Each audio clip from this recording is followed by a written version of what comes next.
Here's an example of damaged cam thrust on a block. In years past, we would just throw these blocks in the trash or save them for a rainy day, but this is more and more common. So here's a bearing that I'm going to cut in the pocket, and it's going to be retained here and here, so it won't be able to go anywhere. I'm going to have to put my plugs in there first and tighten them up, just in case these need to be skimmed. They shouldn't need to be. I will measure this and measure to clean up, see what it takes to clean it up. Then I will measure this piece and decide how deep I want to mill it. Then we're going to go to the cam and we're going to mill a groove in the back of it, or we're going to put it in a lathe and we're going to put a groove in the back of the cam. Let's go to the cam. Here's the cam, and you can see where I've cut a groove for the bearing.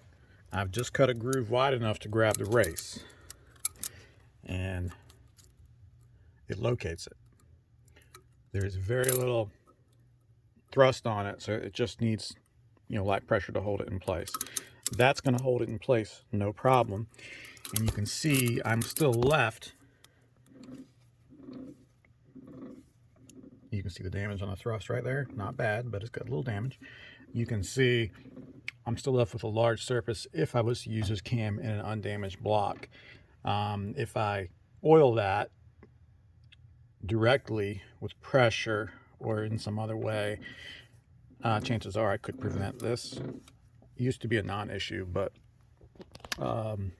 Bison was talking to me and he taught me that this part of the cam isn't always flat, and sometimes it chews up the block, or there might be a burr that we miss, like here, or something that happens. But there's a fix for this, as these parts are getting harder to find. So this is the fix. This bearing is cheap. It's out of a transmission.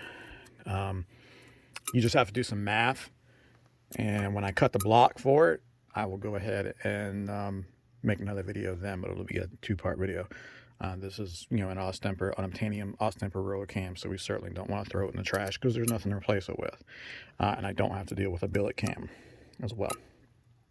So, Baby Stroker, this is your cam, and that's your block. So we're going to fix it up.